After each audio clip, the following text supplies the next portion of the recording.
Hello friends, बहुत बहुत स्वागत है आपका अपने चैनल इजी टीचिंग में। सो फ्रेंड्स, आज हम बात करने वाले हैं कि सी टेट दिसंबर की तैयारी कैसे करी जाए, सी टेट की तैयारी कैसे करें।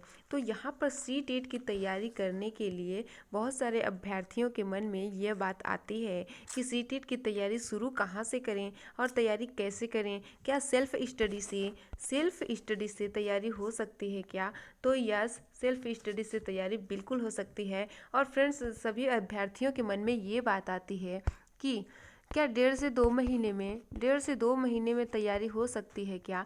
तो 1.5 से 2 महीने में भी तैयारी सी टेट की अच्छी तरह से हो सकती है। इसके लिए महत्वपूर्ण क्या चीज़ है सर? सी टेट पास करने के लिए क्या महत्वपूर्ण चीज़ है जिसे हम आसानी से क्रैक कर सकें? तो यहाँ पर सी टेट को क्रैक करने के लिए एक महत्वपूर्ण टॉपिक है, एक महत्वपूर्ण सब्जेक्ट है पेडागोजी। सी टेट के लिए पेडागोजी बहुत ही महत्वपूर्ण है, क्योंकि फ्रेंड्स सभी सब्जेक्ट में 15-15 नंबर की पेडागोजी और सी टेट में बिल्कुल 30 नंबर की पेडागोजी आ ही रही है। तो यहाँ पर सी टेट के लिए पेडागोजी बहुत ही ज़्यादा इम्पोर्टेंट हो जाती है।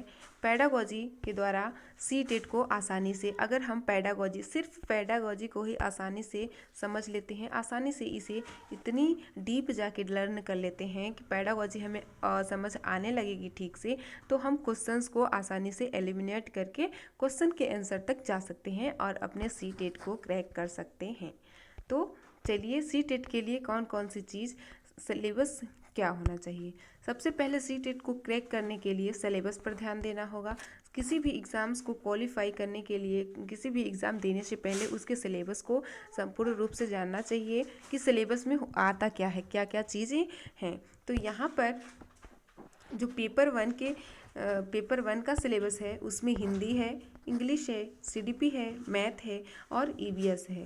फ्रेंड्स, यहाँ पर जो हिंदी है वह 30 नंबर की आती है, 30 नंबर की, इंग्लिश भी 30 नंबर की आती है, सीडीपी भी 30 नंबर की आती है, मैथ 30 नंबर की, ईवीएस भी 30 नंबर की आती है।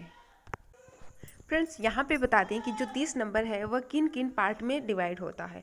तो यहाँ पर हिंदी के सब्जेक्ट से ये जो हिंदी है 30 नंबर की आती है, जिसमें से 15 नंबर की पेडागोजी आती है और 15 नंबर की कंटेंट से आता है। तो यहाँ पर जो हिंदी है उसमें भी 15 नंबर की पेडागोजी पूछी जा रही है, इंग्लिश में 15 नंबर की पेडागोजी, 15 नंबर का कंटेंट, सीडीपी में भी 15 नंबर, सीडीपी में संपूर्ण 30 नंबर का पेडागोजी ही होती है, जो कि सीडीपी कहा जाता है, child development and pedagogy. Math में भी 15 नंबर की पेडागोजी, 15 नंबर की कंटेंट से रिलेटेड क्वेश्चन आते हैं। यहाँ पर ईवीएस भी 15 नंबर की पेडागोजी और 15 नंबर की कंटेंट रहता है। तो यहाँ पर हमें महत्वपूर्ण जो बातें हैं वो ध्यान रखनी है कि जो पेडागोजी है, पेडागोजी से ही सीटेट क्लियर किया जा सकता है, क्योंकि 15 नंबर की हिंदी में, 15 नंबर की इंग्लिश में, ठीक है, 30 नंबर सीडीपी और मैथ कितना हुआ, 15 नंबर और 15 नंबर की ईवीएस। तो यहाँ पर जो होगा 90 नंबर का हमारा मुख्य रूप से पेडागोजी पूछा जा रहा है, और सीटेट को पास करने के लिए 90 नंबर ही लाने इम्पॉर्टेंट हैं। तो यहाँ पर जो हमारी पेडागोजी है उसकी समझ हमें मजबूत करना है। पेडागोजी के साथ साथ कंटेंट को भी थोड़ी थोड़ी मात्रा में जानना पड़ेगा, क्योंकि 15 नंबर की हर सब्जेक्ट से कंटेंट आता है। तो सबसे महत्वपूर्ण बात यहाँ पे क्या आई कि हमें पेडागोजी को पकड़ अच्छे से कर लेनी है। चलिए पेपर 2 की बात कर लेते हैं। पेपर 2 में क्या क्या सब्जेक्ट होता है और सिलेबस क्या रहता है। तो यहाँ पर पेपर 2 में भी हिंदी वही रहती है जो कि पेपर 1 में रहता है। इसके लिए हमें अलग से तैयारी नहीं करनी है। यह हिंदी, इंग्लिश एंड पेडागोजी, ठीक है, ये दोनों ही पेपर 1 पेपर 2 के लिए कॉमन रहता है, सिर्फ लेवल थोड़ा सा अप डाउन होता है। तो यहाँ पर हिंदी, इंग्लिश 90 नंबर की हमें तैयारी अलग से नहीं करनी है, पेपर 1 और पेपर 2 के लिए सेम ही करनी है। यहाँ पे जो चौथा सब्जेक्ट होता है वह मैथ एंड साइंस। अगर आप साइंस सब्जेक्ट से हैं तो वहाँ पे मैथ और साइंस दोनों रहेंगे। अगर आप एसएसटी हैं, सोशल साइंस से हैं, तो यहाँ पर एसएसटी आपका मुख्य सब्जेक्ट के रूप में 60 नंबर की पूछी जाती है। यहाँ पर जो मैथ और साइंस है वह 60 नंबर की पूछी जाती है, जिसमें से 30 नंबर की पेडागोजी और 30 नंबर का कंटेंट रहता है। और इन हिंदी में भी 15 नंबर की पेडागोजी, 15 नंबर का कंटेंट, जिसमें इंग्लिश में भी 15 नंबर की पेडागोजी, 15 नंबर का कंटेंट, सीडीपी में भी 30 नंबर के मार्क आते हैं। तो यहाँ पर जो हमारा हिंदी है और इंग्लिश है, इनमें मुख्य चीज़ें ग्रामर नहीं पढ़ना है, कुछ भी चीज़ नहीं करनी है, सिर्फ गद्यांश और पद्यांश को एलिमिनेट करना सीखिए, उन्हें छांटना सीखिए। यहाँ पे दो दो बड़े बड़े क्वेश्चन, एक 7 नंबर का, एक 8 नंबर का, ठीक है, पद्यांश और गद्यांश आते हैं, जिनमें से इन्हीं में जो एक प्रमुख प्रमुख वाक्यों में से कुछ मुहावरा वगैरह और प्रीपोजिशन वगैरह पूछ लिए जाते हैं, ठीक है। तो ग्रामर में एक दो क्वेश्चन का मात्र उन्हीं पद्यांश और गद्यांश में आ जाता है, बाकी हमें ग्रामर को नहीं पढ़ना है बहुत ज़्यादा डीप में, क्योंकि हमें जो पढ़ना है हमें वो पढ़ना है जो एग्ज़ाम में सीधे आते हैं, और फालतू का टाइम वेस्ट नहीं करना है। यहाँ पर सीडीपी हमारा मुख्य सब्जेक्ट है, जो कि पेपर 1 पेपर 2 दोनों के लिए इसका सिलेबस सेम ही रहता है। तो ठीक है,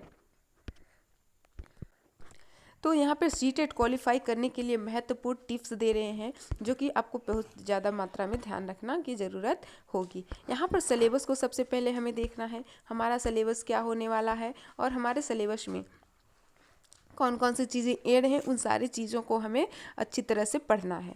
फिर इसके बाद सिलेबस ख़त्म कर लेने के बाद, या फिर हम सिलेबस को कंप्लीट करने के बाद ही प्री IQ करना है, कॉन्सेप्ट अपने क्लियर कर लेने के बाद, ठीक है। यहाँ पे प्रीवियस ईयर क्वेश्चन को एनालिसिस करना है। Previous year question friends, CTET एक ऐसा पेपर है जिसमें प्रीवियस ईयर क्वेश्चन बहुत ही ज़्यादा सेम एज इट इज़ मात्रा में वैसे ही के वैसे रिपीट होते हैं। तो यहाँ पर प्री IQ एनालिसिस करने से हमें सीटेट के पेपर क्रैक करने में बहुत ही ज़्यादा सफलता प्राप्त हो जाएगी। और चलिए, तीसरी बात है कि NCERT बुक को आप पढ़िए, नोट्स बनाइए, और वहाँ पर NCERT से संबंधित महत्वपूर्ण जो इम्पोर्टेंट क्वेश्चन होते हैं वह सीटेट के पेपर में पूछे जाते हैं, ठीक है। तो यहाँ पर हमें NCERT को फोकस करनी है। चलिए, नेक्स्ट बात है कि नोट्स अपना मेंटेन करें या ना करें। यहाँ पर नोट्स बनाने से फ़ायदा ये है कि एग्ज़ाम टाइम के समय जो नोट्स बना रहेगा हमारा, उसे रिवीजन करने में सहायता होती है। नोट्स बनाने से हमें रिवीजन करने में हेल्प मिलती है, और हम कम समय में ज़्यादा चीज़ कवर कर लेते हैं।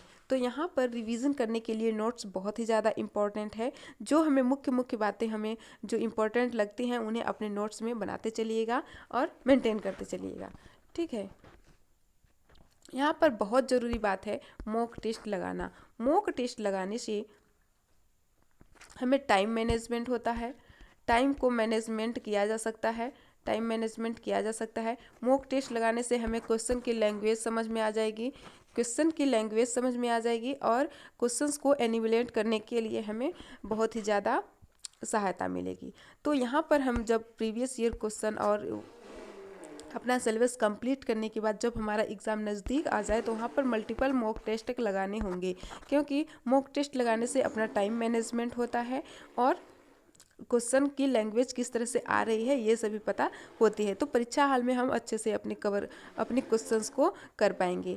आई होप फ्रेंड्स कि यह वीडियो आपको बहुत ही हेल्प मिला होगा। अगर वीडियो पसंद आए तो लाइक, सब्सक्राइब और शेयर करिएगा। मिलते हैं अगली वीडियो में एक नए टॉपिक के साथ। जब तक के लिए धन्यवाद। पढ़ते रहिए और तैयारी करते रहिए।